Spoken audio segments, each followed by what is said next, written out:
Hello class 11th।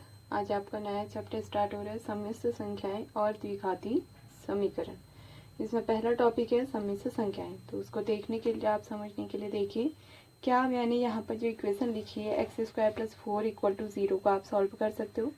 कैसे होगा देखिए, x² कितना हो जाएगा -4। तो x प्लस माइनस √-4। जैसा कि आपने पहले 10th में भी पढ़ा होगा कि ऋणात्मक वाली संख्याओं का वर्गमूल हम ज्ञात नहीं कर सकते। एक का वहाँ कंडीशन आती थी b² - 4ac is greater than 0, b² - 4ac = 0।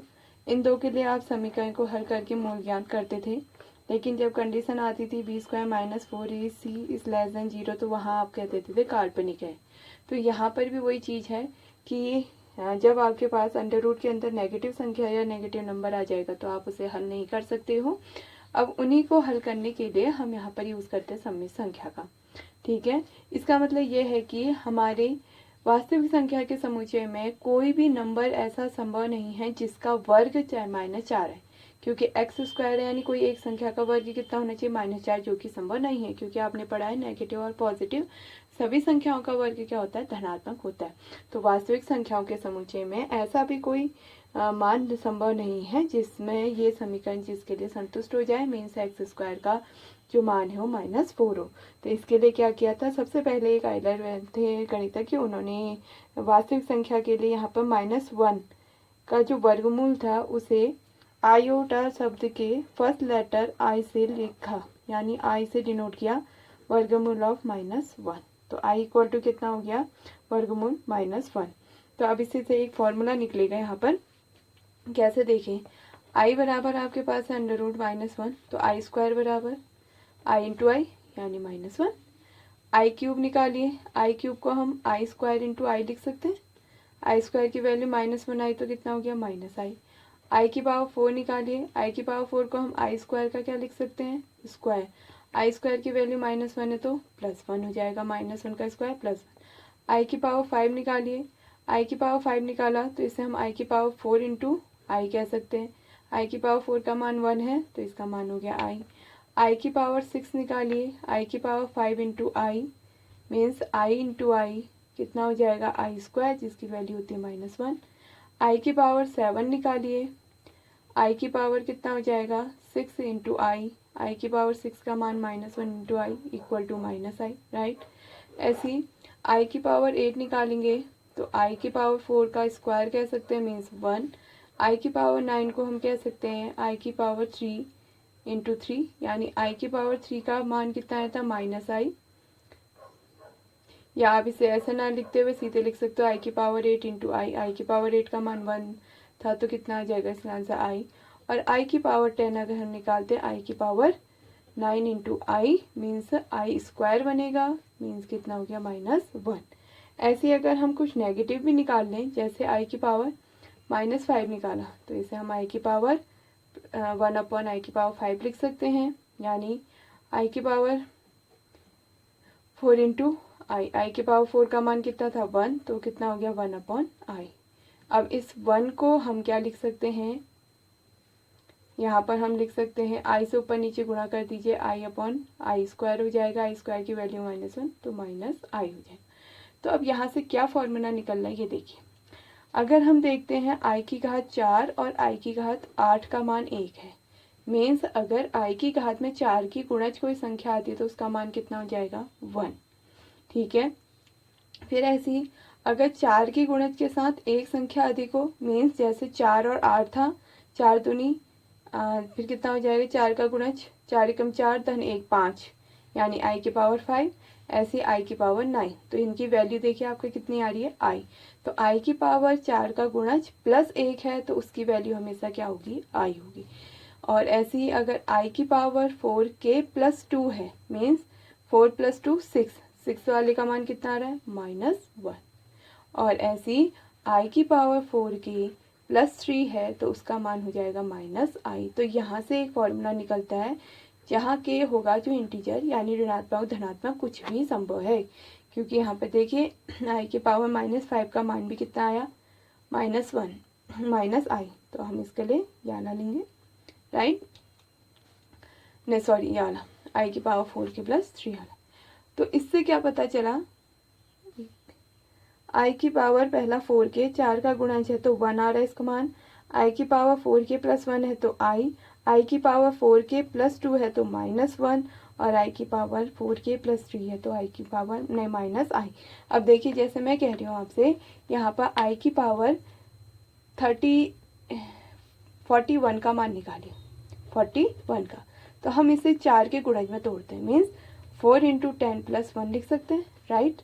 तो अब ये किस फॉर्म का हो गया, आई की पावर 4 के प्लस 1, इतना आपको हल नहीं करना पड़ेगा। तो आई की पावर 4 के प्लस 1 सूत्र याद है, तो उसका मान किसके बराबर हो जाता है, आई के। तो आप इस टाइप से इनको सॉल्व करके निकालेंगे, ठीक है। तो ये आपको आ गया होगा कि अगर आई की पावर 4 के 4 का गुणज हो तो उसका मान 1 होता है। आई की पावर 4 के प्लस 1 हो, 4 का गुणज धन 1, यानी जैसे आई की पावर 5, तो उसका मान कितना होगा, आई की पावर 4 के प्लस 2 है तो उसका मान कितना होगा, -1, आई की पावर 4 के प्लस 3 है तो इसका मान कितना हो जाएगा, -i, ठीक है। अब इसी में आता है आपका कॉम्प्लेक्स नंबर यानी सम्मित संख्या। हम सम्मित संख्या क्या कहते हैं, जो संख्या एक वास्तविक संख्या और एक काल्पनिक संख्या के संयोजन से बनती है। देखिए वास्तविक संख्या तो हम कुछ भी ले सकते हैं, a, b, x, y, right. अगर इनमें से कोई एक संख्या हमने जैसे b ले ली और काल्पनिक संख्या के लिए हमने i यूज किया था, इसको हम i से गुणा करेंगे तो ये आपकी कैसे कहलाएगी, काल्पनिक भाग।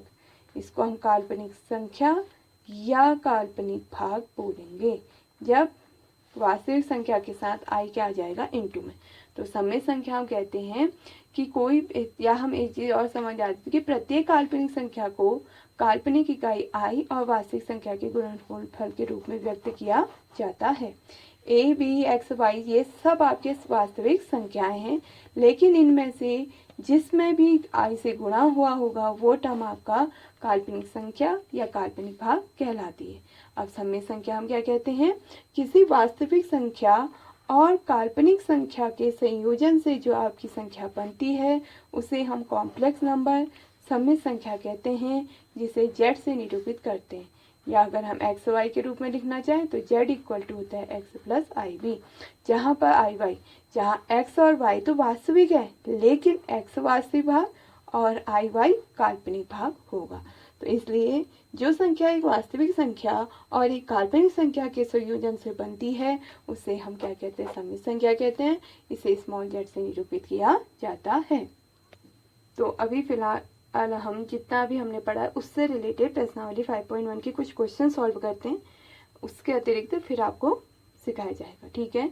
जैसे क्वेश्चन है, निम्नांकित संख्याओं में से प्रत्येक को a + ib के रूप में लिखिए, यानी सभी संख्याओं को जो आपको दी उन्हें a + ib के रूप में लिखना है। जैसे पहला है आपका क्या, 5i × -3/5i।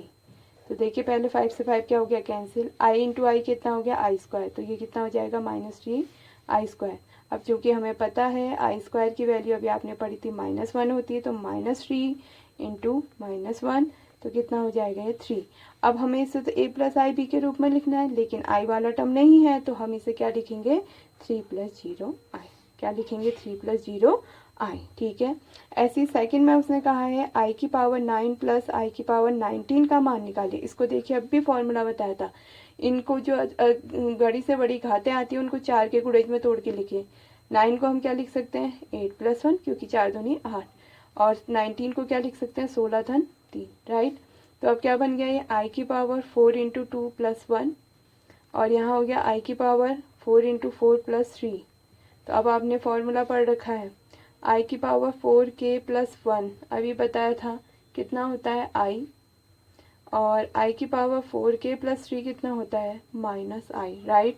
तो यहाँ पर तुलना करेंगे तो ये पहला वाला क्या बनेगा, i, दूसरा वाला क्या बनेगा, -i, तो कितना हो गया, 0, जिसे हम क्या लिखेंगे, 0 + i 0, ठीक है। तीसरे में आपके पास है तीसरा, i की पावर -39, तो पहले माइनस है तो इसको हम प्लस में लिख लेते हैं, तो i की पावर कितना हो गया, 13, 1/i की पावर 39।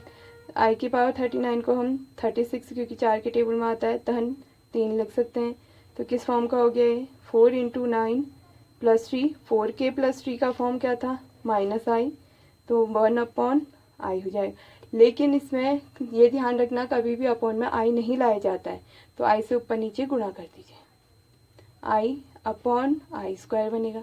आई स्क्वायर की वैल्यू क्या होती है -1, तो माइनस माइनस यहाँ हो जाएगा प्लस, मीन्स आपके पास बच गया आई, जिसे हम लिखेंगे 0 + 1 आई। ठीक है, तो ऐसे ही आपके और क्वेश्चन भी सॉल्व होंगे। तो आज अब इससे देखेंगे, जहाँ पर समझ में नहीं आएगा आप मुझसे पूछ लेंगे। ठीक है।